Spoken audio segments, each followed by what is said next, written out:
உங்க வைஃப் நேத்தே இறந்துட்டாங்க. ஹாஸ்பிடல் கட்டணும்னு உங்ககிட்ட சொல்ல சொன்னாங்க. இறந்துட்டாங்களா? சார் ராத்திரி ஃபுல்லா இங்க சார் இருந்தேன். ஏன் சார் சொல்லவே இல்லை? அப்ப சொல்லி தான் பணம் கட்டிப்பியா? அதான் கட்டினதுக்கு அப்புறம் சொல்றோம். பாருங்களா சாகர புகழ பக்கத்துல பண்ணிட்டீங்களா?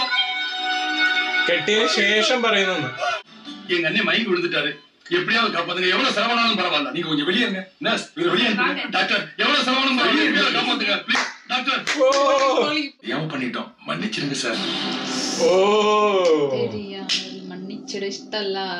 தமிழ்ல எனக்கு பிடிக்காத ஒரே வார்த்தை மன்னிப்பு. കൈലാസ് പറഞ്ഞല്ലേ?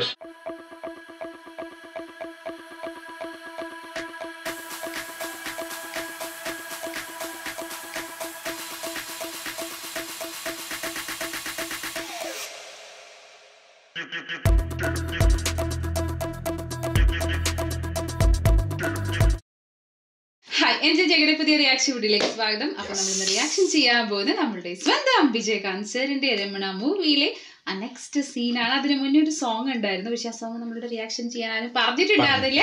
എന്താണ് നമുക്ക് ആ നെക്സ്റ്റ് സീനിലേക്ക് പോവാം. സോങ്ങിന് ഏകദേശം എൻഡിലുള്ള സീൻ പറയാലോ.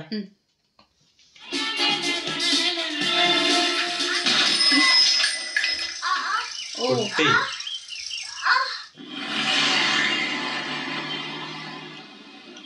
செகண்ட் ஃப்ளோர் போய் டெஸ்ட் பண்ணி ரிசல்ட் வாங்கிட்டு வாங்க. உங்களுக்கு என்ன? பையன் கீழே விழுந்து காலில் அடிபட்டுருச்சுங்க.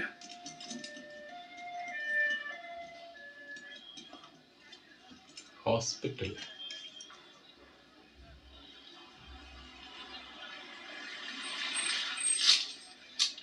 சார் இதில் 8 டெஸ்ட் எழுதியிருக்கேன். பேஸ்மெண்ட்ல லேப் இருக்கு.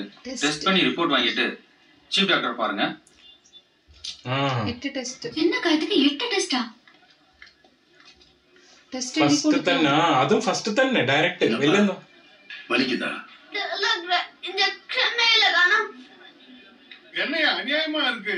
காலை தகுடு கீழ்ச்சிச்சு, இதுக்கு போய் ஸ்கேன் எடுக்க சொல்றாங்க. உயிருக்கு பயந்து ஜிஹெச்ல இருந்து தனியார் ஆஸ்பத்திரிக்கு வந்தா இவனுக்கு இடுப்பு அண்ணா கத்தி கூட கழட்டிட்டு தான் விடுவானோ போல இருக்கு. தொட்டதுக்கெல்லாம் பணம் கேக்குறாங்க. ഓ അതന്നെ. நீ டெஸ்ட் எடுத்துட்டு டாக்டர் பாரு, நான் பேங்க் போய் பணம் எடுத்துட்டு வந்துறேன். അതന്നെട്ടാ അല്ല ഫസ്റ്റ് തന്നെ. மூணாவது வார்டு சரோஜா பிரசவம் வந்துருச்சா? வந்துருச்சு டாக்டர். நார்மல் டெலிவரி ஆயிடும். ஆஹா, சுகப்பிரசவம் ஆகக்கூடாது. சிசேரியன் தான் பண்ணணும். சுகப்பிரசவம் ஆச்சுன்னா பேஷண்ட் 2 நாள்ல வீட்டுக்கு போயிடுவாங்க. அதுவே ஆபரேஷன் பண்ணோம்னா 15,000 ரூபாய் எக்ஸ்ட்ரா கிடைக்கும். 10 நாள் பெட் ரெஸ்ட் எடுக்கணும். நீ போய் இந்த ஃபார்ம்ல கையெழுத்து வாங்கிட்டு பணத்தை கேஷ் கவுண்டர்ல கட்டி சொல்லிடு. அப்படியே ஆபரேஷன் தியேட்டர் ரெடி பண்ணி டாக்டர்.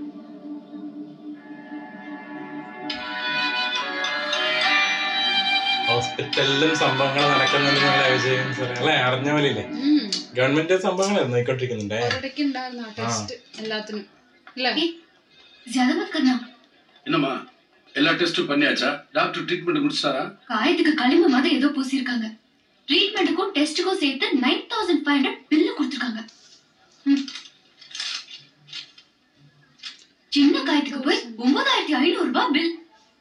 சரி, நீங்க இங்க வெயிட் பண்ணுங்க, நான் போய் பணம் கட்டிட்டு வந்துடுறேன். സൈക്കിളിന് ജസ്റ്റ് വീണല്ലേ? പൈസ പൈസ. ആ ഷോട്ട് കാണിച്ചുണ്ടോ? ബാക്ക്ഗ്രൗണ്ട് സ്കോർ വേറെ രീതിയിൽ. നോട്ടടി RBI.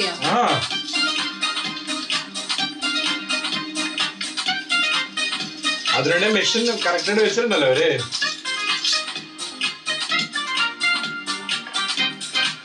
അല്ലേ? പൈസയുടെ സംഭവം കാണിച്ചത്. അയ്യോ, அந்த எமர்ஜென்சி வார்டுல கணவர் ஹஸ்பண்ட் தான் நீங்க? உங்க வைஃப் நேத்தே இறந்துட்டாங்க. ஹாஸ்பிடல் கட்டணும்னு உங்ககிட்ட சொல்ல சொன்னாங்க. இறந்துட்டாங்களா?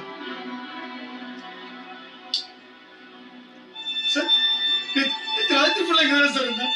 ஏன் சார் சொல்லவே இல்லை? அப்ப சொல்லி தான் பணம் கட்டிப்பியா? அதான் கட்டினதுக்கு அப்புறம் சொல்றோம். பாருங்களா சாகர புகழ பக்கத்துல பண்ணிட்டீங்களா? കെട്ടിയ ശേഷം പറയുന്നു. சார் நேற்று சாயந்தரம் எழுந்திருக்கோம். இன்னைக்கு காலைக்குள்ள அவருக்குள்ள கோயிலுக்கெல்லாம் போயிட்டு அர்ச்சனைலாம் பண்ணிட்டு வந்துங்க சார்.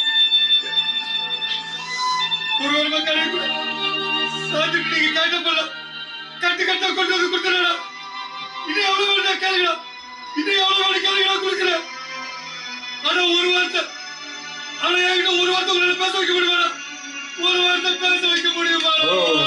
പെർഫോം ചെയ്തല്ല ആക്ടർ അല്ലേ? നന്നായിട്ട് ചെയ്തിരുന്നു. ആരാന്നറിയില്ല, പക്ഷെ നന്നായിട്ട് ചെയ്തിട്ടുണ്ട്. പിന്നെ മറ്റേ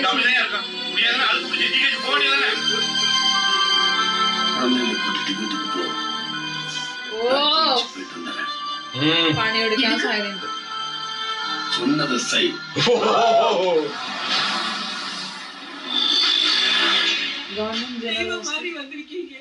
அடக்கம் பண்ண கூட கையில காசு இல்லையா? நீங்க ஒண்ணும் கவலைப்படாதீங்கம்மா. வயசுக்கு வந்த 2 பொண்ணுகளை விட்டுட்டு இப்படி குடிச்சே சேர்த்துட்டாயா? வேற ஹாஸ்பிட்டல் போயா நீ? ஏமா இதுல ஒரு கையெழுத்து போடுமா? கையெழுத்து போடுவேம்மா? போடுவேயா? போடுமா?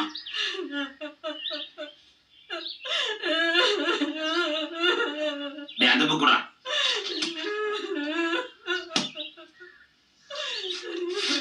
இதாம்மா இதான் டெத் கன்ஃபர்மேஷன் சர்டிபிகேட். காலை 7:10 உயிர் பிடிச்சிருக்கு. இதை காட்டினாதான் சுடுகாட்டுல பணத்தை எரிக்க முடியும். இந்தாம்மா அதை என்கிட்ட கொடுங்க. இதா சார். அது கவர்மெண்ட் ஹாஸ்பிட்டல். இந்த வண்டி வேணும், வேற வண்டி இருக்கு. എന്താണ് കാണിക്കാൻ?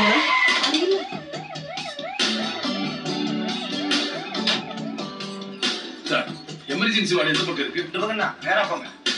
சீக்கிரம். ഓ മറ്റേതായിരിക്കും. ഓൾറെഡി മരിച്ചില്ലേ? ഡെത്ത് സർട്ടിഫിക്കറ്റ് കിട്ടി. ഇനിയിപ്പോ ഈ ഹോസ്പിറ്റലിൽ കൊണ്ടുപോകുന്ന സമയത്ത് അവരെ മറ്റേത് ചെയ്യും. എന്താ കാണിക്കുന്ന അറിയാല്ലേ? ആ മരിച്ചില്ല എന്ന് പറയും. എന്നിട്ട് കൊറേ പൈസ വാങ്ങും. எங்க அண்ணன் மயங்கி விழுந்துட்டாரு, எப்படியாவது காப்பாத்துங்க. எவ்வளவு செலவானாலும் பரவாயில்ல, நீங்க கொஞ்சம் வெளியே இருங்க. நர்ஸ் வெளியே இருங்க. டாக்டர் எவ்வளவு செலவானாலும் பரவாயில்ல, காப்பாத்துங்க ப்ளீஸ். டாக்டர் പൊളി.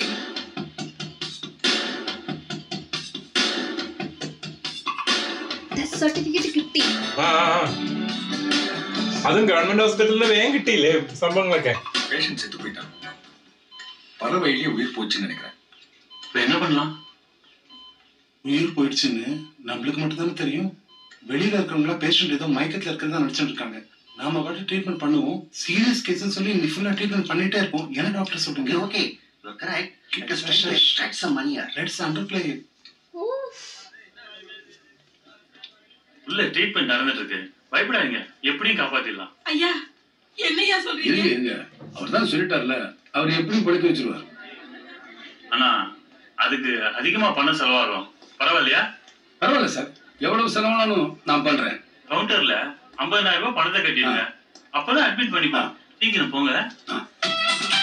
കൊടുക്കുന്നൊക്കെ എല്ലാം ചെയ്യുന്നുണ്ട് കേട്ടോ. ഫ്രോഡ് തരം ഡയറക്റ്റ് പിടിക്കാനാണ്. ബില്ല് പ്രൂഫ് അല്ലേ? യെസ്, കാരണം ഓൾറെഡി മരിച്ചതിന്റെ സർട്ടിഫിക്കറ്റ് കിട്ടിയല്ലോ, മതിയല്ലോ. டாக்டர் பணமெல்லாம் கட்டியாச்சு. செகண்ட் ஃப்ளோர்ல மெடிக்கல் ஷாப் இருக்கு, இந்த மருந்தெல்லாம் வாங்கிட்டு வாங்க. மொத்தம் 8300 ரூபாய் சார். பேஷண்ட் பேர்ல பில்லு கொடுங்க. എല്ലാം കറക്റ്റ് ആയിട്ട് ബില്ല് വയ്ക്കുന്നുണ്ട്. இவ்வளவு மெதுவா வரீங்களே, அவசரம் தெரியாம.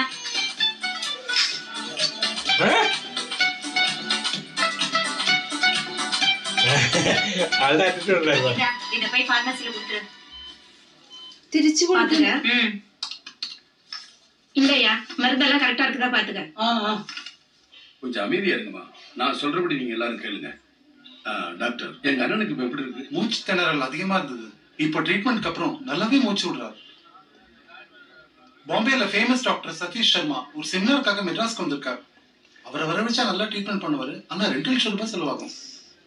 பரவாயில்ல சார், அவரை மாதிரி இன்னும் எத்தனை டாக்டர் இருந்தாலும் வர சொல்லுங்க. മറ്റേ നോക്കണം, അതായത് പൈസ കൊടുക്കാൻ റെഡിയായ അടുത്ത് എക്സ്ട്രാ വരില്ലേ ആൾക്കാര്? എത്ര വേണമെങ്കിലും കെട്ടിക്കാൻ റെഡിയല്ലേ പൈസ? Hello, let's go. Thanks for making it. എന്തൊക്കെ ഡ്രാമയല്ലേ ഇതൊക്കെ ശരിക്കും നടക്കുന്നുണ്ടാവും അല്ലേ? ചിലപ്പോ ഉണ്ടാവും. ഇത് പണ്ടത്തെ കാലത്ത് മാത്രല്ല, ഇപ്പോഴത്തെ കാലത്തും ഉണ്ടാവില്ലേ? டாக்டர், எங்க அண்ணனுக்கு இப்ப எப்படி இருக்கு? சீரியஸ் கண்டிஷன்ல தான் இருக்கு. நினைவு லேசா வந்தது, உங்களை கூப்பிடலாம்னு பார்த்தேன், அதுக்குள்ள மயக்கமாயிட்டாரு. 2 மணி நேரத்துக்குள்ள நினைவு திரும்பிடுச்சுன்னா நத்திங் டு வரி.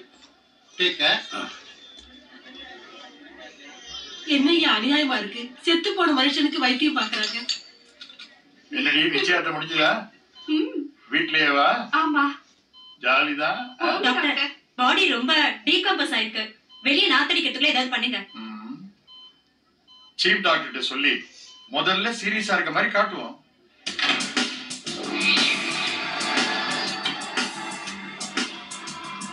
ഓ ആൾക്കാരിങ്ങനെ വരും പോവുകയും ചെയ്യുന്ന പോലെ ഭയങ്കര അല്ലേ, നാടകം പോലെ കുറെ ആൾക്കാർ വന്നു പോയി കാണിക്കുന്നു. എന്ന് വെച്ചാൽ അങ്ങനെയല്ലേ, സീരിയസ് സിറ്റുവേഷനില്. இப்ப டாக்டர் வருவாரு. ஐ எம் சாரி, நாங்க எவ்வளவோ ட்ரை பண்ணோம், பேஷண்ட் இறந்துட்டாருன்னு சொல்லுவாரு பாருங்க.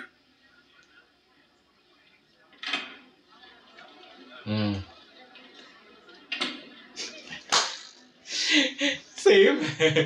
ஐ எம் சாரி, நாங்க எவ்வளவோ ட்ரை பண்ணோம், பேஷண்ட் இறந்துட்டாரு. மொத்தம் 3 லட்சம் ரூபாய் செலவு பண்ணிருக்கீங்க. இன்னும் 2 லட்சம் பேலன்ஸ் செட்டில் பண்ணிட்டா நீங்க பாடியை வீட்டுக்கு எடுத்துட்டு போலாம். 20 லட்சம் நீங்க இவங்களுக்கு கொடுத்தா பாடியை நாங்க எடுத்துட்டு போறோம். வாட், என்ன சொல்றீங்க? டாக்டர் கிட்டயும் வக்கீல் கிட்டயும் பொய் சொல்லக்கூடாதுன்னு சொல்லுவாங்க. ஆனா உங்க 2 பேர்கிட்டயும் சொல்லக்கூடாது இன்னொன்னு இருக்கு. எவ்வளவு செலவானாலும் பரவாயில்ல, எப்படியாவது காப்பாத்துங்கன்னு. அத மட்டும் சொல்லிட்டா போதுமே. புரியல? செத்து போயிட்டான்னு கவர்மெண்ட்லயே சர்டிபிகேட் கொடுத்த ஒரு பணத்துக்கு 8 மணி நேரம் வைத்தியம் பார்த்திருக்கீங்க. அதுக்கு உண்டான ஆதாரம் என் கையில இருக்கு. உங்க ஹாஸ்பிட்டல் எம்டி இப்ப இங்க வந்தார்கள். ஓ, ஒருத்தன், ஒரே ஒருத்தன் உங்களை எல்லாம் ஏமாத்திருக்கான்.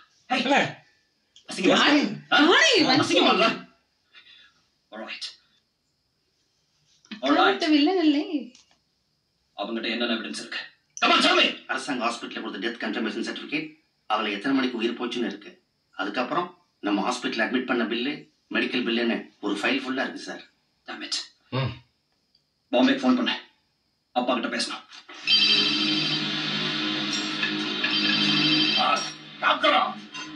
काम करो। सर अपा मद्रास साहब के लिए फोन। അയ്യോ ഇങ്ങനെ കാണാം പൊളിറ്റീഷ്യനൊക്കെ ആയിട്ട്. ഹലോ அப்பா, நான் ரிஷி பேசுறேன்.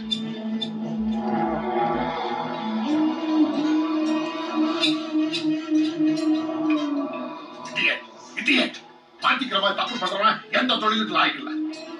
ஹாஸ்பிட்டல் ஒரு செங்கலுக்கு ஏதாவது ஆச்சா கூட ஆத்தார மாதிரி தொலைச்சிருவேன். அப்ப நான்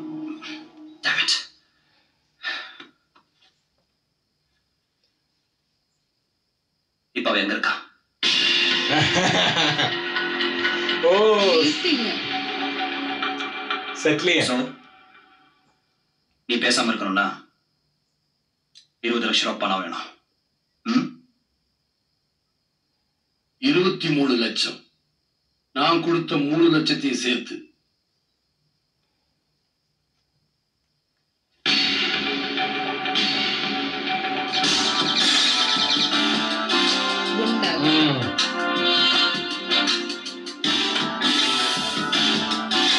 ബാക്ക്ഗ്രൗണ്ട് സ്കോർ ഒക്കെ കണ്ടാ വേറെ സ്റ്റൈൽ അല്ലേ? രസമല്ലേ? വേറെ സ്റ്റൈലാണ്.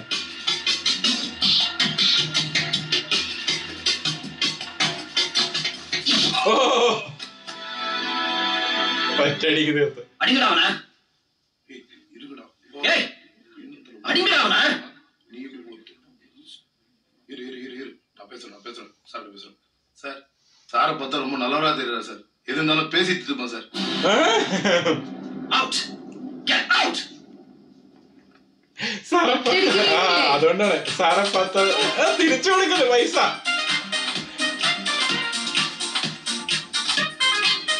എന്താ 23 ലക്ഷം? എന്തിനാണോ പൈസ മേടിക്കണേ? പ്രൂഫിനാണോ? എന്തെങ്കിലും ആയിരിക്കും. അതൊരു പ്രൂഫ് തന്നെയല്ലേ ശരിക്കും? അതിന്റെ ആളുടെ പൈസ കയ്യിൽ നിന്ന് ചെലവും ചെയ്തില്ലേ? കുറെ പൈസ ചെലവാക്കിയില്ലേ? 3 ലക്ഷം രൂപ എടുത്തു.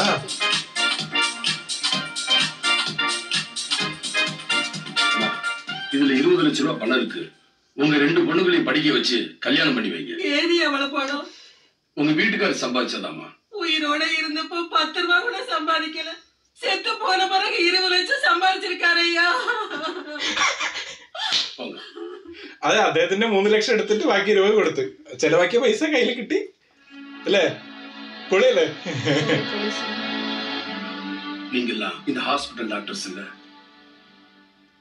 உலகத்துல எத்தனையோ மதம் இருக்கு, எத்தனையோ கடவுள்கள் இருக்காங்க.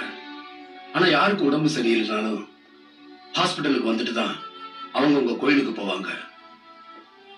எல்லா மதத்தாரும் கையெழுத்து கும்பிடுற ஒரே கடவுள் நீங்க தான். ஆனா நீங்க படிச்ச படிப்பை மறந்துட்டு கேவலம் பணத்துக்காக மனுஷங்க உயிரோட விளையாடுறீங்களே. தெரியாம பண்ணிட்டோம், மன்னிச்சிருங்க சார். ഓ, മன்னிച്ചിട ഇഷ്ടല്ല.